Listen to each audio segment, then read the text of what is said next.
되는 시간 되기를 바랍니다. 이스라엘 백성들이 출애굽을 했죠.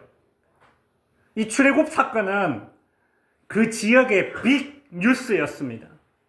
한번 생각을 해보세요. 그 당시 최고로 강성했던 이 이집트, 애굽 제국을 10가지 재앙으로 인해서 이 급한 망하게 만들었지 않습니까? 그렇게 출애굽한 거예요, 이스라엘 백성들이. 심지어 이 애굽의 바로 왕은 그 애굽의 이집트의 최정예병, 전차병을 이끌고 그렇게 추격해 왔지만 어떻게 됐습니까? 홍해에 다 수장되어 버렸습니다.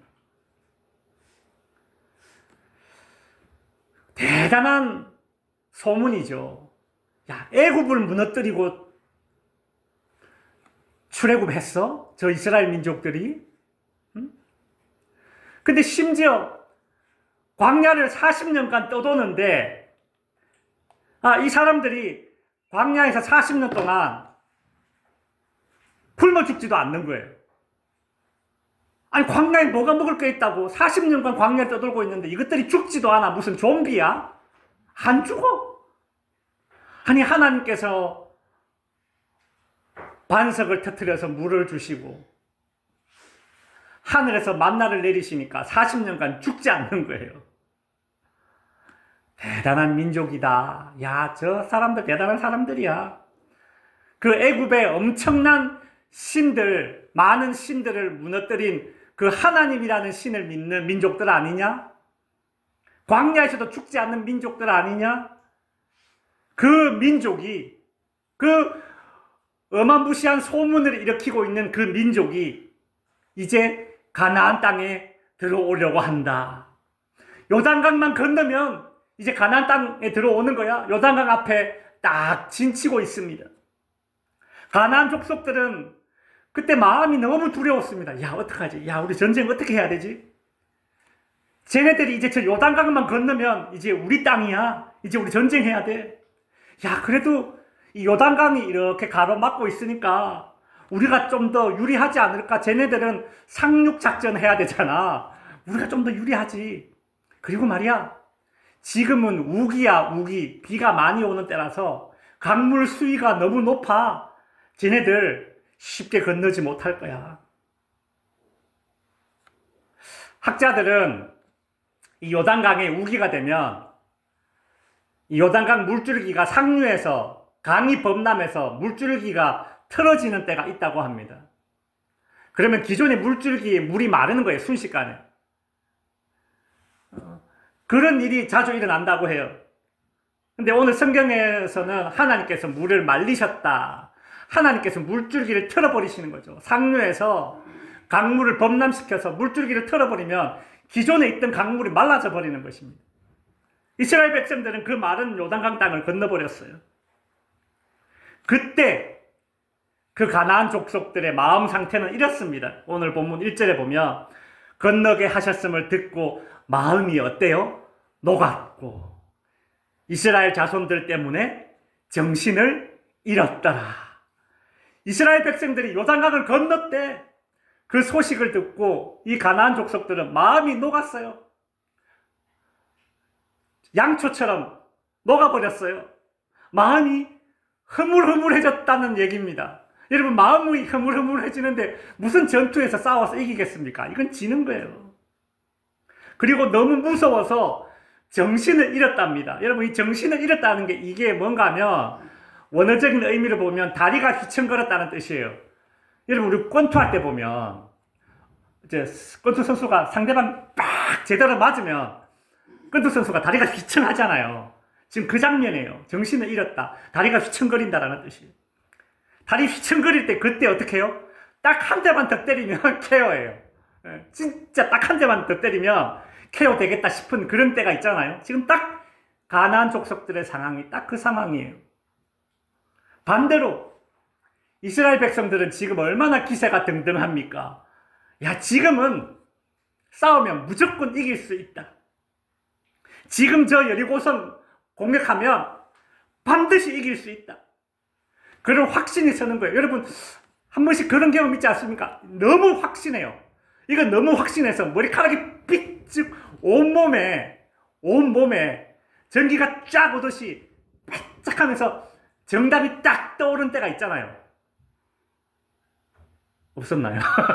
시험 칠 때나 이럴 때 보면 갑자기 뭐가 딱 떠오를 때 확신이 딱 생기면서 그래 유레카 그죠? 딱 정말 확신에 차는 겁니다. 지금 공격하면 이긴다. 지금 공격하면 그런 찬스를 잡은 겁니다. 이스라엘이. 적군의 마음은 흐물흐물 녹아내렸고 다리는 풀려서 휘청휘청합니다. 지난 40년간의 강야 생활을 이제 청산하고 이제 종착할 수 있는 그런 절호의 기회가 온 것입니다. 바로 그때 하나님께서 이스라엘 백성들에게 이런 말씀을 주십니다. 여호수아 5장 2절에 보면 그때에 여호와께서 여호수아에게 이르시되 너는 부싯돌로 칼을 만들어 이스라엘 자손들에게 다시 할례를 행하라 하시매. 여러분 이게 무슨 소리입니까? 지금 하나님께서 이스라엘 백성들에게 뭘 요구하고 계십니까? 이스라엘 백성들 중에 남자들에게 할례를 해라 그 말씀을 하세요. 할례가 뭐냐면 요즘으로 치면 포경수술입니다. 지금 적군과 싸워야 되는데 적군은 전의를 상실했고 다리가 휘청거리는 가운데 있습니다. 한 대만 때리면 이길 수 있는 기회입니다. 근데 하나님이 그런 상황에 이스라엘 백성들에게 전투를 치러야 할 그 젊은 이스라엘 남자들에게 할례, 즉 포경수술, 이 고통스러운 외과 수술을 진행해라. 지금 그런 말씀을 하고 계신 거예요. 여러분 지금 이 시기에 할례를 하라는 말은 이건 명백한 스톱 사인입니다. 이건 하나님이 이스라엘 백성들에게 스톱! 지금 멈춰! 딱 그 사인을 주시는 겁니다.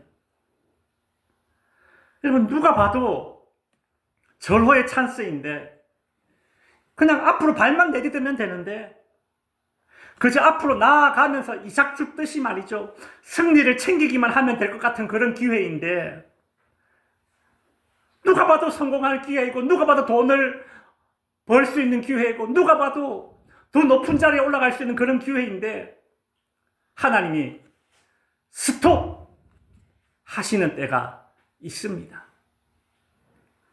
여러분 살면서 그런 적 없으셨나요? 이상하다. 분명히 지금보다 더 나아질 수 있는 그런 제안이 들어왔는데 그동안 내 인생의 발목을 늘 잡아왔던 이 세상이 이번에는 웬일인지 세상이 나를 배려하고 있구나 그런 생각이 들 정도로 말이죠. 막 촥촥촥 열리는 겁니다. 앞길이. 이야 순조롭다 순조롭다. 자녀들도 잘 풀리고 나도 건강하고 가정 화목하고 하는 일도 잘 되고 이야 순조롭다 순조롭다. 너무 잘 돼. 너무 평화로워. 너무 무탈해. 야, 차마 내 입술로 말을 못 뱉는 거예요. 혹시 사라질까봐. 어떤 말이 내 입에 맴도느냐 하면, 야, 이거는 하나님이 내 인생에 허락하신 로또야. 나를 이렇게 해주시려고 하나님이 지난 40년간 광야에서 굴리셨나? 근데 바로 한 걸음만 더 내딛으면 되는 그 상황에서 하나님께서 스톱! 멈춰 사인을 주시는 겁니다. 멈춰 설 때가 있다는 거예요. 내가 잘못 들은 건 아니겠지. 하나님 지금은 멈춰 서야 할 때가 아닙니다. 고라고 외칠 때입니다. 그동안 우리를 그죠? 무시했던 가나안 족속들 이제 다 몰아내고 이제 승기를 잡습니다. 한 걸음만 나가면 됩니다. 그렇게 하나님께 반항해 보지만 하나님은 아니, 너에게 지금 일하는 때는 멈춰야 할 때다. 그런 사인을 주시는 겁니다. 내 계획, 내 생각, 내 하고 싶은 말이 여기까지 나왔는데 멈추라고 하시는 겁니다. 하고 싶은 행동, 하고 싶은 말도 멈추라고 하십니다. 그것이 하나님의 사인입니다. 여호수아는 이 하나님의 멈추라는 사인을 받았을 때에 어떻게 했을까요? 8절에 보면 또 그 모든 백성에게 할례 행하기를 마침에 백성이 진중 각 처소에 머물며 낫기를 기다릴 때에 여호수아는 이스라엘 백성들에게 할례를 행했습니다.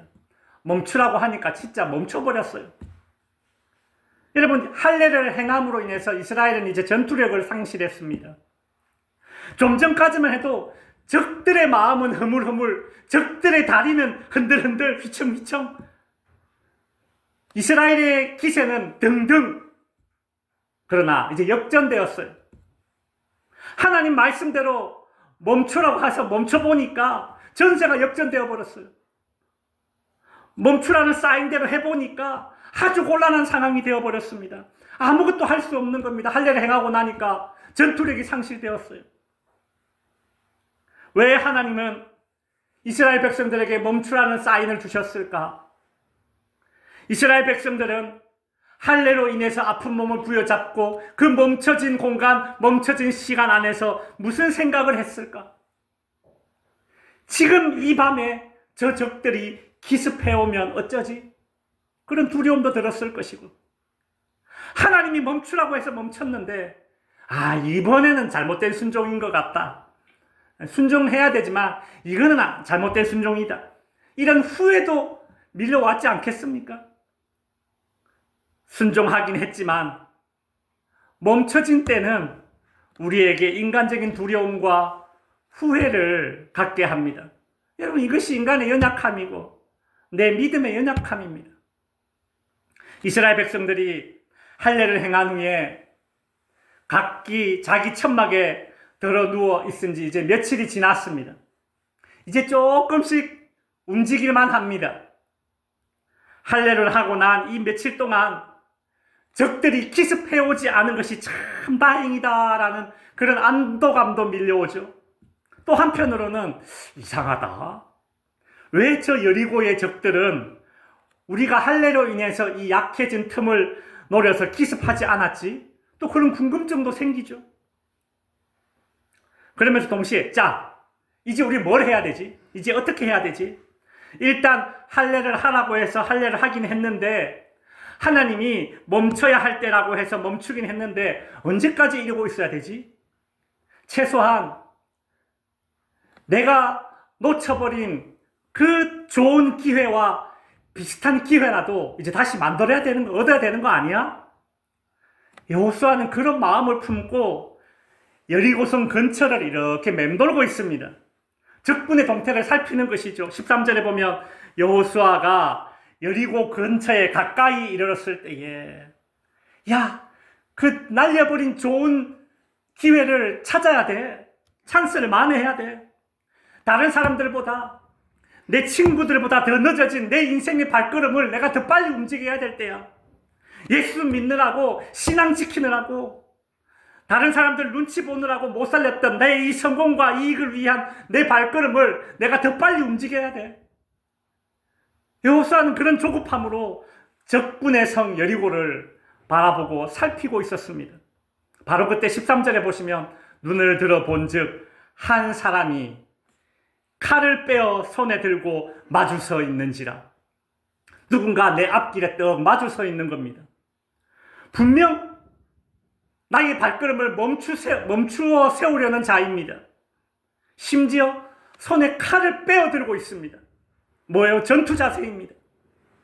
분명 여리고성을 살피고 또 다른 기회를 얻으려는, 나의 이 발걸음을 멈춰 세우려는 그 강한 의도를 가진 자입니다. 당황한 여호수아는 칼을 빼들고 내 인생의 발걸음을 멈춰 세우고 있는 그 사람에게 묻습니다. 여호수아가 그에게 묻되 너는 우리를 위하느냐 우리의 적들을 위하느냐? 여호수아는 지금 적군인지 아군인지 피하 식별이 안 되는 겁니다. 너 지금 누군지 모르겠는데 우리 편인지 적군 편인지 밝혀라. 그렇게 말하고 있어요. 그때 그 칼을 빼들고 여호수아의 앞길을 멈춰 세웠던 그 사람이 자신의 정체를 밝힙니다. 14절에 보면 이렇게 자신의 정체를 밝혀요. 그가 이르되 나는 여호와의 뭐라고요? 군대 대장으로 지금 여기 왔느니라. 여호수아의 길을 막고 있는 이 사람이 하는 말이 나는 여호와의 군대 대장이다. 그렇게 이야기하는 거예요. 아니 여호수아가 듣기에 참 기가 막힌 이야기입니다. 무슨 소리야? 무슨 소리야? 군대 대장은 나야 나. 모세가 죽기 전에 나 여호수아를 군대 대장으로 삼았는데 네가 뭔데 지금 내가 군대 대장이야. 너는 누구야? 근데 내가 군대 대장이다. 그렇게 이야기하잖아요. 참 깜짝 놀랄 이야기입니다. 도대체 여호수아 앞에서 내가 이스라엘의 군대의 대장이다라고 말하는 이 사람은 도대체 누군가? 여러분 여기서 이야기하는 이 여호와의 군대 대장이라는 다음 그림 한번 넘겨보시면 여호와의 군대 대장이라는 이 말은 원어로 풀어서 우리가 다르게 표현할 수도 있는데요. 이렇게 번역할 수도 있어요. 다 같이 읽어봐요. 시작. 만군의 여호와. 만군의 여호와. 여호와의 군대 대장이라는 말을 또 다르게 번역하면 만군의 여호와로 번역할 수도 있어요. 여러분 이게 무슨 소리예요? 그러니까 이스라엘의 군대 대장은 여호수아가 아니라 누구라는 거예요? 만군의 여호와 하나님이라는 거예요.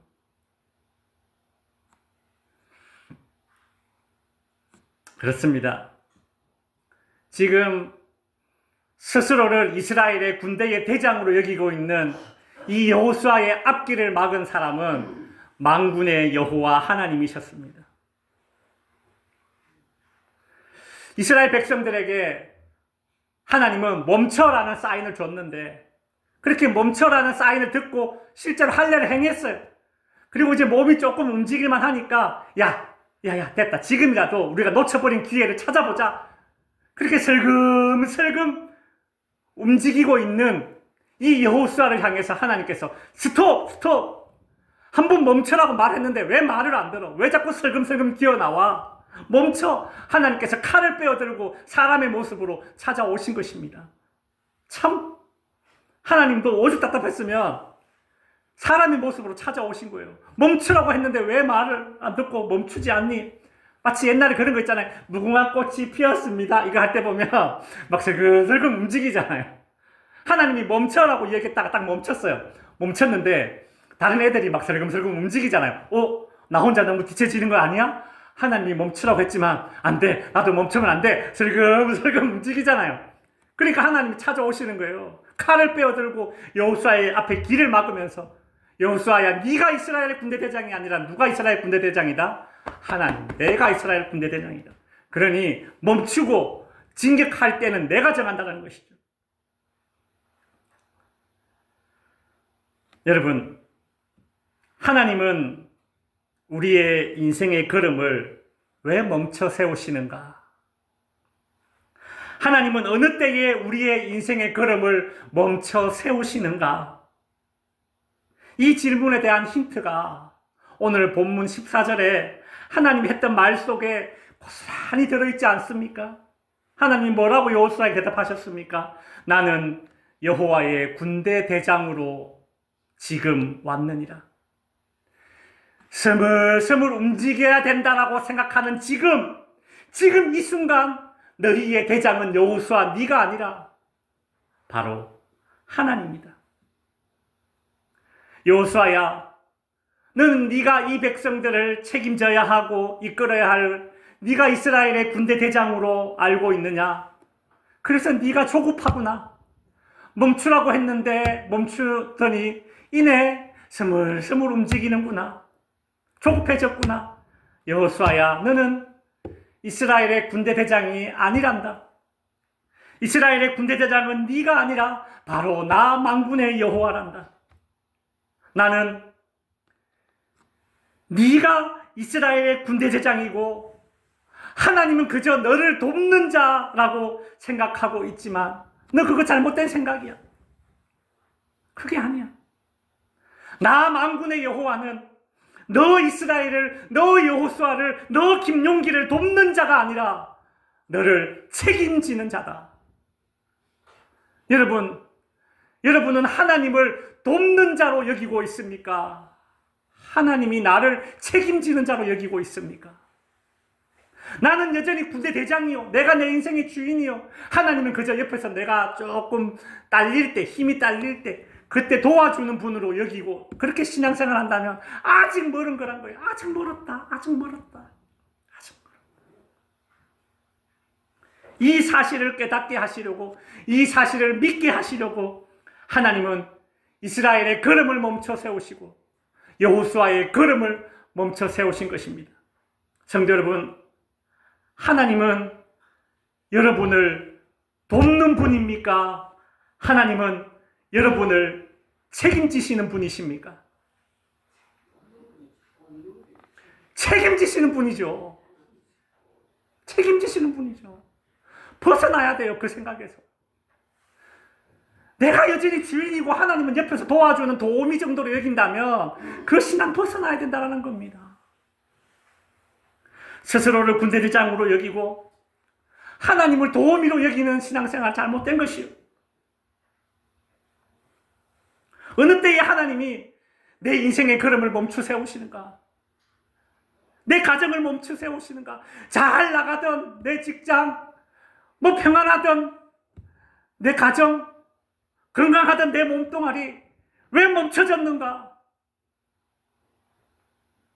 스스로를 인생의 주인으로 알고 하나님을 돕는 분 정도로 여길 때에 하나님은 그때 우리를 멈춰 세우신다는 겁니다. 야, 네 생각을 바꿔라. 나는 너를 돕는 자가 아니라 나는 너를 책임지는 자다. 그래서 하나님은 오늘 15절 말씀을 통해서 여호수아의 생각을 바로잡습니다. 15절에서 뭐라고 말씀하고 있습니까? 여호와의 군대 대장이 여호수아에게 이르되 네 발에서 신을 벗으라. 내 발에서 신을 벗으라. 이 말은 모세에게도 했던 말이죠.